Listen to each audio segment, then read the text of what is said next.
Hola, ¿qué tal? Muy buenos días. Este video es para la clase de Historia de México 2, correspondiente al día 25 de junio del 2020.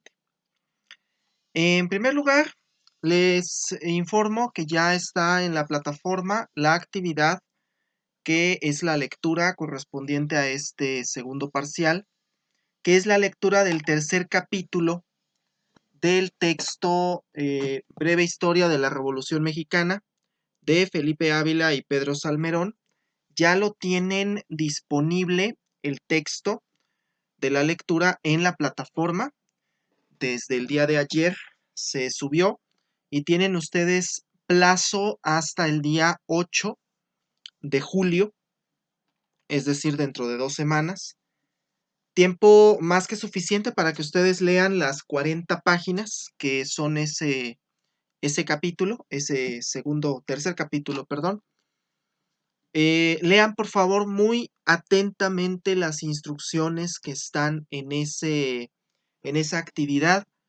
Por favor, no quiero que después me digan que no fueron claras las instrucciones o que el archivo no se veía y que me lo vayan a decir ustedes un día antes de la entrega del trabajo.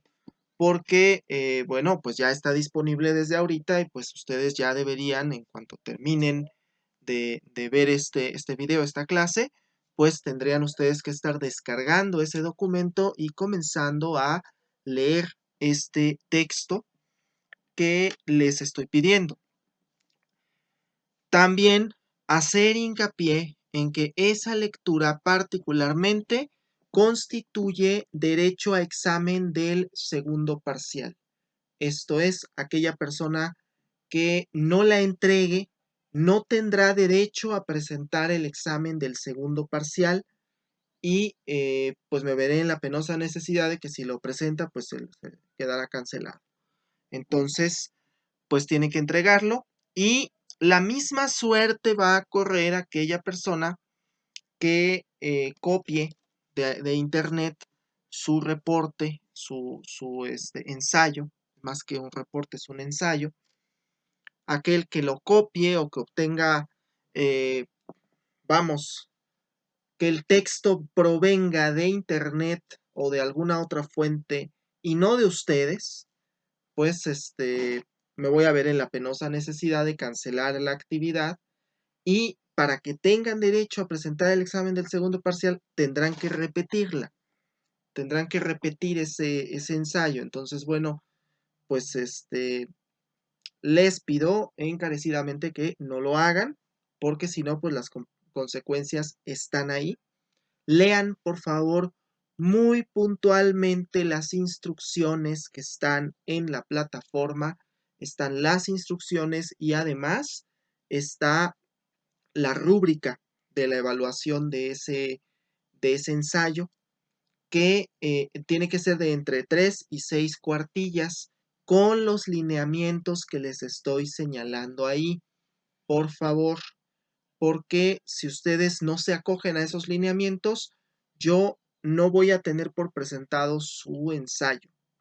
Se los digo desde este momento para que ustedes estén al pendiente de esos lineamientos que ya están en la plataforma. De hecho, al momento en que estoy grabando este video ya lo subí. Ya algunos de ustedes ya incluso lo deberían de haber visto, pero vamos, eh, lo importante es que si no lo han hecho, al finalizar este video, en cuanto terminen de ver este video, por favor entren a la plataforma y verifiquen ese material. Y si hay algún inconveniente, que el archivo no se vea o alguna situación, pues me lo tienen que hacer saber ya. Eso tiene que ser ya porque les está corriendo el tiempo, que son 10 días hábiles para entregar el trabajo, 15 días naturales, poco más de 15 días naturales. Entonces, bueno, creo que tiempo suficiente para que ustedes hagan la lectura y hagan el ensayo. Voy a calificar de una manera muy rigurosa este trabajo porque es, vamos, como que la parte central de este segundo momento en el curso en el que estamos hablando sobre la Revolución Mexicana y que además tiene que complementarse con lo que estamos platicando en la clase, que hoy vamos a platicar sobre Pancho Villa y sobre el villismo. La clase anterior estuvimos hablando sobre el periodo de Victoriano Huerta como presidente y ese año 1914, 13-14, que fue muy turbulento para México. Y vamos a entrar en este momento al punto más álgido de la Revolución Mexicana, que es el periodo de 1915, 16 y 17, en el cual se define finalmente el proceso revolucionario hacia un lado. Comprender en primer momento que no es un único movimiento revolucionario, sino que, como lo platicábamos en sesiones anteriores, es una multitud de movimientos revolucionarios y en este momento nos toca hablar desde la óptica del villismo de Pancho Villa. Y para ser francos, Pancho Villa es una leyenda al tiempo que un personaje histórico. Pancho Villa, como nos refiere Paco Ignacio Taibo II, tenía la noción de ser una leyenda andando y pretendía eso, ser una leyenda y que a la posteridad pues se conociera la leyenda de Pancho Villa. Al grado que el propio Pancho Villa no se llamaba Pancho Villa, no se llamaba Francisco Villa, como se nos ha dicho varias veces, pues el señor era Doroteo Arango Arámbula, que había nacido en Durango, en una hacienda de Durango, en un caserío ahí de Durango que ni a pueblo llegaba, y cuya vida está rodeada de misterio. Su nacimiento está rodeado de un gran misterio desde el momento en que nace y a lo largo y ancho de su vida. Lo que sabemos es que el joven Doroteo, en algún punto en sus años 20, se cambia la identidad a Pancho Villa, ¿sí? Comienza a tener más la identidad de Pancho Villa. Y además sabemos que esto es a raíz de que tiene que huir de la hacienda en la cual trabajaba porque el patrón había intentado propasarse con una de sus hermanas y él pues lo mató. Y que Pancho Villa había vivido entre la legalidad y la ilegalidad durante sus primeros 30 años de vida hasta que se incorpora a la revolución en 1910. Decir, claro, por supuesto, que Pancho Villa no era letrado, no era una persona que hubiera estudiado más allá de unos 2 o 3 años en la primaria, y que había tenido muchos oficios y muchos trabajos a lo largo de su vida. Comprender esto nos permite un poco definir la personalidad del general Doroteo Arango, también conocido como Pancho Villa, y ubicarnos en un momento preciso de la historia en el que Pancho Villa va a ser relevante para efectos de la Revolución Mexicana. Y ese momento es precisamente el año 1914. Para los que recuerden el curso de Historia Universal Contemporánea, en ese año 1914 el mundo entra en guerra, entra la Primera Guerra Mundial, comienza con el asesinato del archiduque Franz Ferdinand de Austria el 28 de junio de ese año 1914 y entre julio y agosto el mundo está en guerra. Y un proceso de guerra que además durará 4 años, será con creces la guerra más sangrienta que la historia registrará hasta, por supuesto, el estallido de la Segunda Guerra Mundial en 1939. Pero recordar que en este lado del Atlántico, pues las cosas no eran tampoco miel sobre hojuelas. No era como que todo fuera felicidad. En México la revolución había estallado en 1910 y había ya sucedido una revolución maderista que había derrocado a, a Porfirio Díaz, pero había iniciado un proceso muy complejo que además se fractura. Y como nos dice Pedro Salmerón, esto es normal, no solo en la Revolución Mexicana, sino en todas las revoluciones. Vamos, nos dice el historiador, el doctor Pedro Salmerón, las revoluciones tienden a fragmentarse. Y no solo eso, sino que comienza un proceso en el que empiezan a matarse unos a otros porque estamos en un momento de guerra civil. Comprender principalmente que estamos ante un momento de una guerra civil porque después de lo que sucede en 1913 con la usurpación por parte de Victoriano Huerta y el breve periodo gubernamental a que nos referíamos en el video pasado, pues entramos en este momento a un momento de tratar de reconstruir y construir un concepto de nación diferente.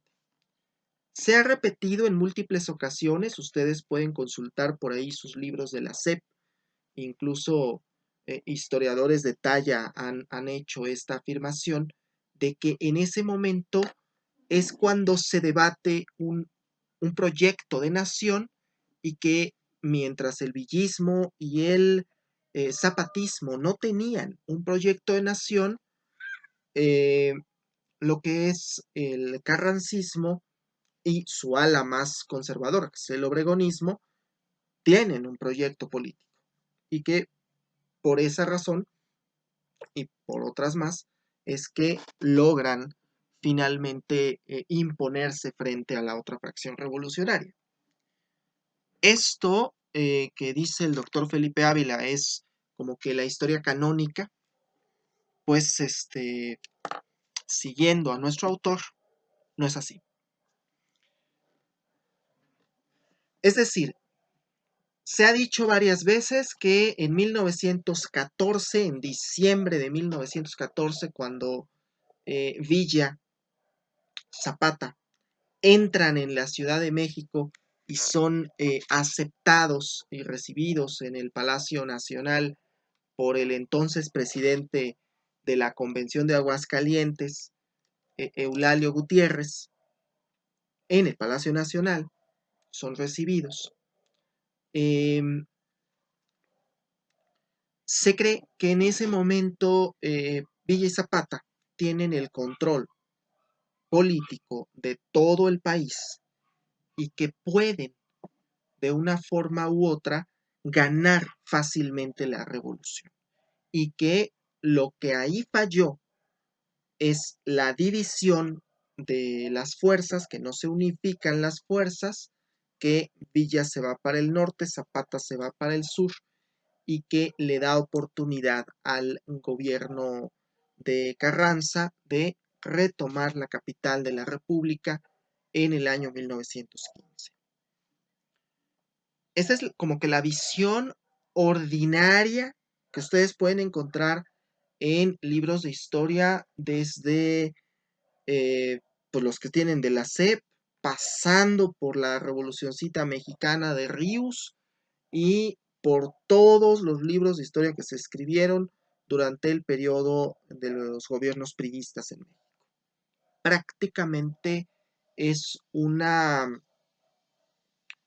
visión homogénea de los historiadores hasta por ahí de los años 80, 90 y que además se ha venido criticando muy duramente por precisamente Pedro Salmerón y Felipe Ávila, que son los historiadores a los que estamos siguiendo en este curso. Pues bien, decir entonces que esta visión es completamente parcial y que además es desacertada. ¿Cómo suceden o cuál es la relatoría de los hechos después de lo que veíamos la sesión anterior? Pues Carranza, Villa, Zapata habían estado aliados contra el gobierno de Victoriano Huerta. Pero tan pronto como hay una victoria sobre el gobierno huertista y que se destruyen completamente las instituciones que en ese momento existían, comienza un desajuste general. ¿Por qué? Porque mientras Carranza tiene intenciones de retomar las instituciones que se venían teniendo con el gobierno de Porfirio Díaz, en el caso de Villa y de Zapata, pues no. Y hay desavenencias. ¿Quién va a ocupar entonces el poder? Carranza está más que puesto, pero Villa también hay intenciones por parte de la fracción villista, también hay intenciones por parte de la fracción zapatista y por supuesto también habrá intenciones por parte de la fracción obregonista. Entonces, ¿quién se va a quedar con el poder? Villa y Zapata todavía no se conocen realmente. Se han tratado a través de cartas y a través de, y saben la existencia del otro, pero no son aliados propiamente dichos. Y sin embargo, comparten hasta cierto punto las ideas de que se deben de eliminar los latifundios, se debe de repartir la tierra, tiene que hacerse caso a esta revolución de tipo campesino del que hemos venido hablando desde el inicio de que tocamos el tema revolucionario. Y sin embargo, Carranza no está muy conforme. Carranza de hecho dice, pues es que el latifundio es algo legal y destruir los latifundios y repartir las tierras es algo ilegal y considera, por supuesto, que esas son medidas extremas, ¿no? Entonces, hay claras diferencias entre la forma de pensamiento de ellos y Carranza, con la finalidad de apaciguar las cosas, convoca a una convención en Aguascalientes. Primero una convención en la Ciudad de México, pero después traslada esta convención a Aguascalientes y la convención de Aguascalientes sucede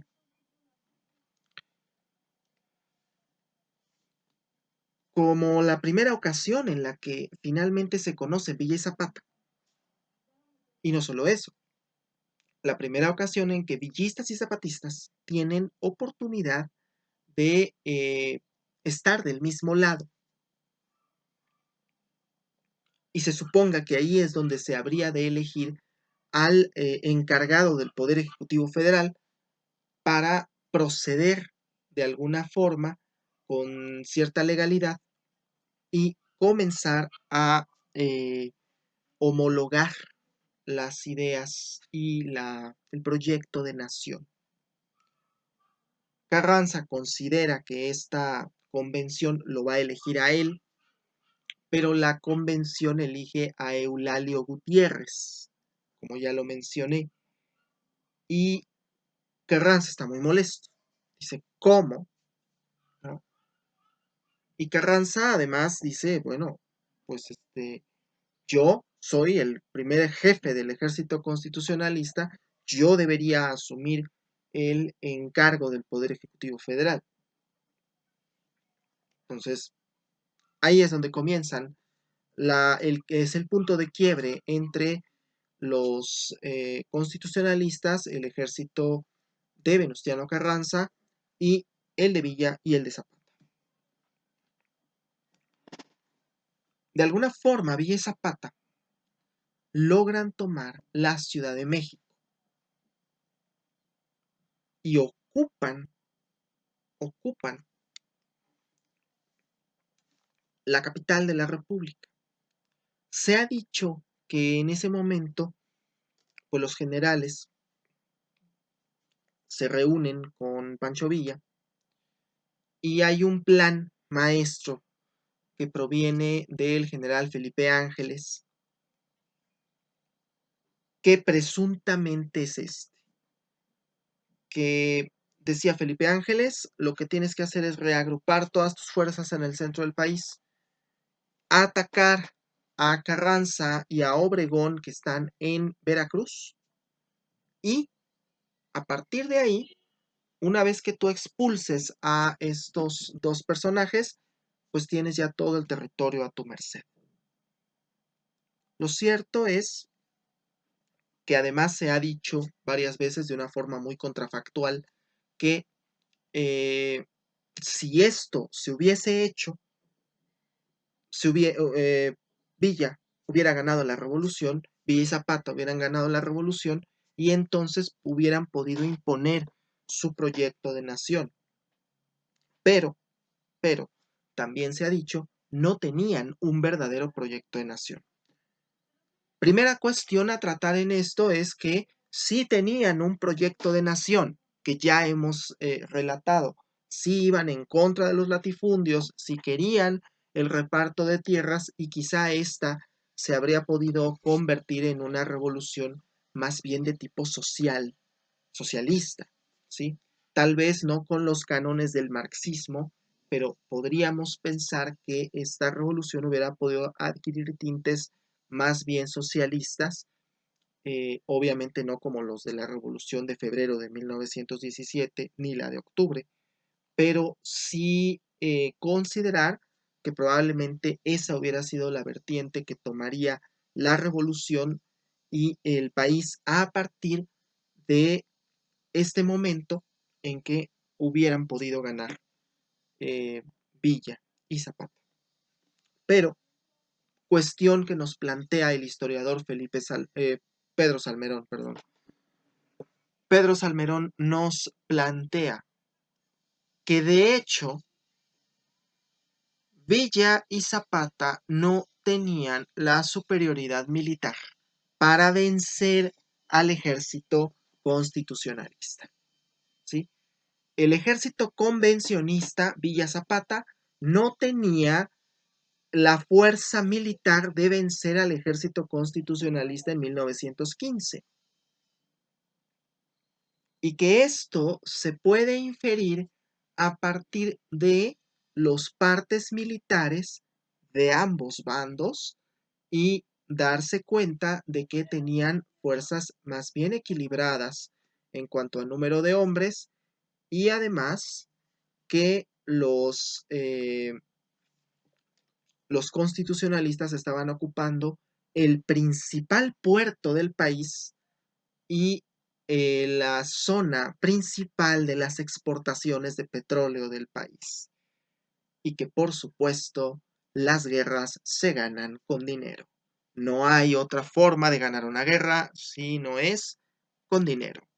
Y quienes tenían mayor poder adquisitivo en ese momento, pues el ejército constitucionalista que ocupaba la zona de Veracruz y que además ocupaba la zona de Mérida en lo que hoy es Yucatán. Y no solo esto, interesante lo que nos plantea Pedro Salmerón. Cuando Villa intentara atacar a Obregón en Veracruz, muy probablemente Obregón iba a dejar Veracruz, iba a cederle Veracruz a, a Villa, porque ya tenía ese plan, y se iba a trasladar en barcos a Mérida y trasladar la capital a Mérida. Y una cuestión muy importante, no iba a poder Villa alcanzarlos en Mérida. ¿Por qué razón? Porque no había paso terrestre hacia Mérida. Es una zona muy fangosa para poder atravesar hacia la península de Yucatán. Hoy en día es un poco complicado, de ahí el famoso Tren Maya. Y la única forma de hacerlo de manera efectiva era con barcos. Pero en tanto el ejército constitucionalista sí tenía barcos, el ejército convencionista no los tenía. Entonces, pues bueno, lo que nos dice Pedro Salmerón es que no había una capacidad real de haber atacado efectivamente y de haber destruido completamente el ejército constitucionalista. Entonces, ¿qué es lo que opta Pancho Villa en ese momento? Dividir al ejército convencionista en norte y sur y tratar de atacar uno por uno las pocas fracciones que van quedando para poder así ir acorralando al ejército constitucionalista y quizá de esa manera vencer. La estrategia de Felipe Ángeles se descarta en ese momento. Obviamente no podemos saber a ciencia cierta qué es lo que hubiera pasado, pero la estimación que hace el doctor Pedro Salmerón pues es muy clara. Dice, si hubieran seguido esa estrategia, hubieran perdido en 2 meses y no en un año, como sucedió.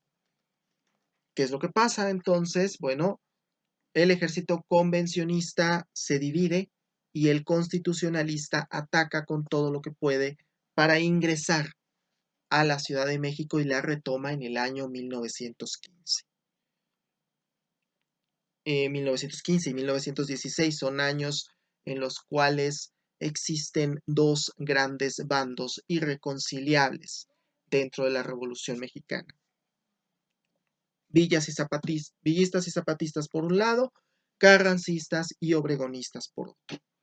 Y principalmente a Zapata lo mandarán a asesinar en 1919 y a Villa le ofrecerán la amnistía y le ofrecerán que deje las armas y le dan una hacienda. Lo cierto es que en 1916 Carranza convocará a un Congreso Constituyente en el cual además no acepta que sean electos ni villistas ni zapatistas. El villismo en ese punto comienza a resquebrajarse. ¿Sí? Una vez que sucede la derrota del villismo entre el 15 y el 16, Villa se da cuenta que Carranza tiene muchos vínculos con los Estados Unidos e incluso ataca a los Estados Unidos, ataca Columbus, y eso además le vale que sea perseguido. Pancho Villa es perseguido en México por fuerzas norteamericanas que no lo pueden encontrar, además que no consiguen encontrar a Villa. El general Pershing nunca pudo encontrar a Pancho Villa. Había una recompensa de $5,000 por la cabeza de Pancho Villa, vivo o muerto. Y bueno, pues no lo pudieron encontrar. Tiempo después se dice que la cabeza de Pancho Villa le fue cercenada al cuerpo, al cadáver, una vez que lo mataron, y alguien fue a cobrar la recompensa a los Estados Unidos. Pero todavía hay serias dudas sobre si la cabeza que tienen los Estados Unidos es realmente la cabeza del general Pancho Villa. Como lo dije desde el principio, la figura de Pancho Villa está rodeada de mito. Lo que sí se sabe a ciencia cierta de Villa es que fue indultado de todos sus crímenes de guerra o anteriores y que le dan una hacienda en Canutillo Esto como parte de las ideas que tenía el general Carranza de pacificar a través de la nueva constitución que se promulga el 5 de febrero de 1917, esta constitución que contiene además algunas de las ideas que tenían Villa y Zapata, pero que más bien es el proyecto de nación que tiene Carranza y Obregón. Esta constitución que además le daba ya legalidad y fuerza a la, a la revolución y que se convierte en la etapa de institucionalización de la revolución. En las próximas sesiones comenzaremos a hablar sobre el proceso de institucionalización de esta revolución, cómo es que la Revolución Mexicana deja de ser una revolución armada para convertirse en un partido político y a tener un peso de tipo político, y más que nada porque a veces se tiende a hablar mal del partido político que surge de la Revolución Mexicana sin darse cuenta que este partido político se crea en gran medida con las ideas y con la estructura que nace a partir de la Revolución Mexicana, y de ahí su nombre de Partido Revolucionario Institucional. Platicaremos en la sesión próxima sobre cómo es que surge este partido político y que además habrá de gobernar México durante los siguientes 70 años. Pero veremos también, cuando hagamos este recorrido por la historia del PRI, darnos cuenta que no es el mismo PRI de sus orígenes que el PRI que encabeza ahorita Claudia Ruiz Massieu. De hecho, hay una especie de ruptura en el PRI hacia los años 70, lo vamos a platicar, y también señalaremos algunas críticas a esta idea de que el PRI ha salido del poder en México. Pero, reitero, lo vamos a platicar un poco más adelante. Lo cierto es que en 1917 las luchas armadas comienzan a bajar. Esta guerra civil y esta guerra de guerrillas empieza lentamente a disminuir, y pues claro, llega un punto en el que esta guerra de guerrillas ha finalmente cesado y comienza el periodo institucional de la Revolución Mexicana. Bien, hasta aquí el tema, hasta aquí esta parte de la revolución de la que hemos estado hablando con mucho detalle. Se preguntarán algunos de ustedes por qué hemos dejado un poquito de lado en estos videos a Zapata, y lo hago con una convicción importante. No es que sea menos importante Zapata, de hecho considero que también es importante, muy importante.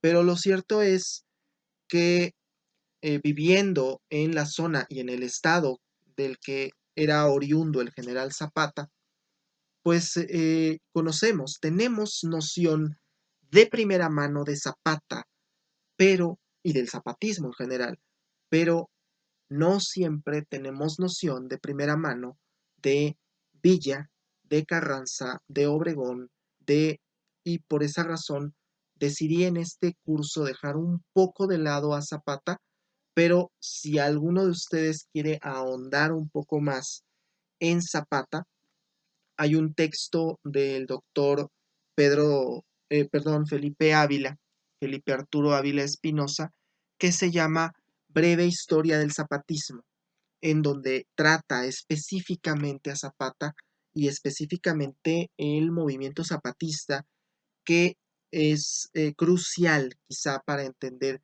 la idiosincrasia que se da en esta zona del país y sobre todo en el estado de Morelos, del que finalmente pues era oriundo el general Zapata. Una precisión que también quizá no había yo hecho es que cuando Villa y Zapata se encuentran y se conocen por primera vez, dialogan, pues mientras Villa le platica sus ideas, Zapata tiene muy clara su idea principal. Dice, es que bueno, lo que nosotros pedimos pues es tierra.